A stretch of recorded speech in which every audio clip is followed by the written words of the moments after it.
Why should you listen to anything I have to say? Why should you subscribe to my channel? Well, you shouldn't necessarily. We're going to talk about that today.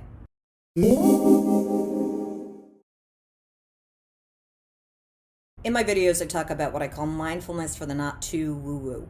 And what I mean by that is we all want to be better and happier and live our lives fully. I started reading self-help books decades ago, and a lot of them at that time were way too esoteric and out there and woo-woo for me to fully grasp. I understood what the authors were saying, but I couldn't really implement their words of wisdom and advice into my life at the time. My backstory, which now I'm realizing I need to share a little bit, and you can take it or leave it, but I feel like I owe people who may be tuning into this channel an explanation of where I was, what got me to where I am now, and where I am now. I suffered from debilitating, horrible depression and anxiety my entire life. From the time I was a teeny tiny child.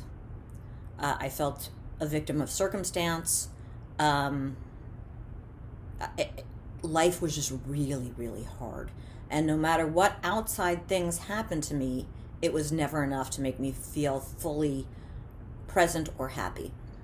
I had dreams, I had goals, I had what looked on social media as a really successful life. I was a radio disc jockey, a part-time TV host, a part-time actress. I was living in Los Angeles. I had in pictures a big group of friends, and yet at the end of the day, I would come home and I was always sad, lonely, isolated, and depressed. I'm talking my life, the majority of my life. A couple of years ago, I got very, very sick, both physically and mentally. Physically, I was in a lot of pain. My heart was racing all the time. I was exhausted. I couldn't get out of bed. I had brain fog. I couldn't think clearly. Emotionally, I was having panic attacks, really bad depression. I couldn't fake it anymore, and I didn't know up until that point that I had been faking it. Finally, I got so sick that I could no longer work. Physically, it hurt to go into work. The brain fog I talked about, I couldn't think clearly. And I was also mentally and emotionally, I was having panic attacks just to get into work, to get on the radio, to talk to people and be funny and engaging and blah, blah, blah, to put on this face, which at that point was just a costume. It wasn't what I was feeling at all. Finally, about 3 years ago, my brother, my only sibling, my guidepost for my whole life, my hero, convinced me to move to Florida to be with a family. I had left home at 18 for personal reasons. I sort of felt like if I got away from that family environment, then I could be happy and then I could feel good about myself. And needless to say, a couple of decades later, I was finding out that wasn't the truth. So I quit my job in Los Angeles. I quit my career as a radio disc jockey of decades that I'd always worked for and thought would bring me happiness, and I moved to Florida. Once I got here, I started reintegrating with my family. I started building bonds with my parents again and my brother, and I also found a functional doctor who taught me how the mind, body, and spirit are so intertwined and so connected. And then the work began. Then I started delving into past trauma. Then I started delving into the way I had been treating my body. Then I started delving into the way I gave up my power. And I'll tell you, I started doing the work. It was really, really painful. I felt like a raw nerve ending exposed all the time. I had given up everything I thought I was, and then who the hell was I? I thought I was starting from ground zero. Little did I know who we are innately is always there. We just bury it under a whole bunch of stuff. So I started doing the work. I started understanding all those esoteric woo-woo books that I read, and I started implementing the things from those books into my daily life. And I started taking care of myself mentally, emotionally, spiritually, and I started feeling better. And me feeling better wasn't dependent on outside circumstances. Me feeling better was just dependent on me and my innate worth. Then 2020 rolled around. And as people were rightfully freaking out about anxiety and self-isolating and social distancing, I actually thrived during lockdown. A lot of people are not prepared for lockdown. I do best on my own. So I was reading and creating and learning and getting in touch with myself, and it was a beautiful thing. And I felt like I was coming into my own. You never know what's around the corner. In August of 2020, my brother suffered a sudden, fatal heart attack. He died in an instant. No warning, no preparation. All the things in my life that I had tried to prepare myself by worrying about, this wasn't even a thing. You know, I worried about my pets dying. I worried about my parents dying. I never, ever, ever considered that my big brother would die. And this opened up a whole new layer of stuff.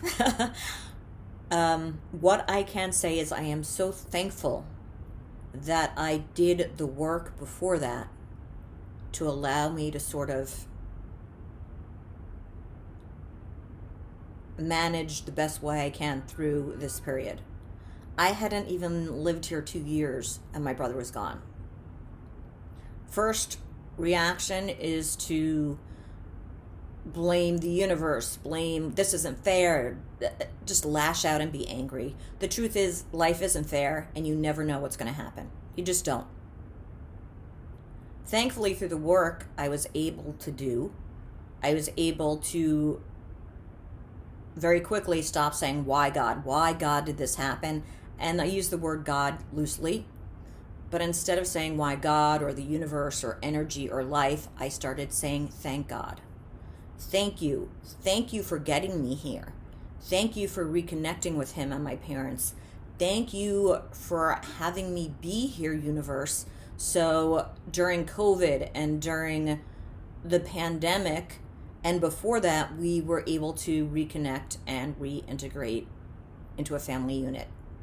Also, thank you for not only have given me the knowledge in the past, but for getting me to a place which only came through me getting sick, me leaving Los Angeles, me leaving my career. That all that stripping away, which at the time I thought were terrible, horrible, cursed things, actually got me to a place where I could be as prepared as possible. Not that you're ever prepared to deal with the reality of life on its terms, not on my terms. Now, the reason I'm doing this video is I have another video, which I'll link below, on things I wish I knew about happiness. And I told you I always read the comments, and I always respond to the comments. And someone, if I interpreted it correctly, a woman responded, like, why should we listen to this girl about happiness? She's laughing. I don't know the last time I laughed. And again, you shouldn't. I'm not telling you that you should listen to me. If I resonate with you, absolutely. But why I am doing what I do is because I have lived more years than not on the other side of that. In the depression, in the anxiety, in the self-loathing, in the hopelessness and worthlessness of it all. And yet here I am, not even a year after my brother passed away, not even 3 years after being sick and losing my job, I'm able to laugh. I am able to laugh. As a matter of fact, I find things to laugh about. I find beauty in a sunrise or a sunset or a bird, or I'm able to be in the moment with my family now.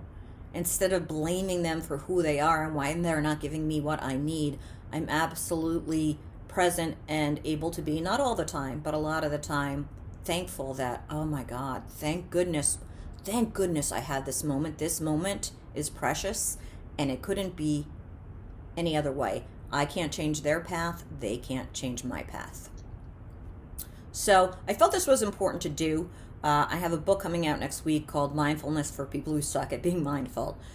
I kind of felt like if people are going to buy the book or subscribe to the channel, then I owed it to them, to you, to be completely upfront about who I was, who I am, what got me here, and my struggles, which I do share in videos, and I will continue to do so. Again, if I'm not for you, that's totally cool. I have no problem with that. I don't think I'm sharing anything new. There are thousands, if not millions, of teachers and mindfulness coaches. And if I don't resonate with you, they may. If I do resonate with you, I wanted you to know the backstory of why I am who I am. I don't claim to be an expert. I'm not. I'm just a human being. I've done a lot of research, and I've finally been able to implement that research into my life and benefit from it. So I'm hoping that I can sort of take my history, which is a shared history with many of you, and sort of be a light that you can maybe, and you're not going to agree with everything I say, but maybe you can take bits and pieces and incorporate them into your own lives and just be a little happier, because let's face it, we only live once, and it's up to us. It is our job to laugh as much as we can, to appreciate things, to find the beauty in the things that seem unbeautiful and terrible.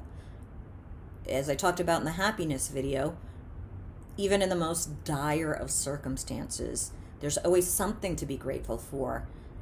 And feeling that gratitude will change not only your experience of life, but the direction and the path your life goes.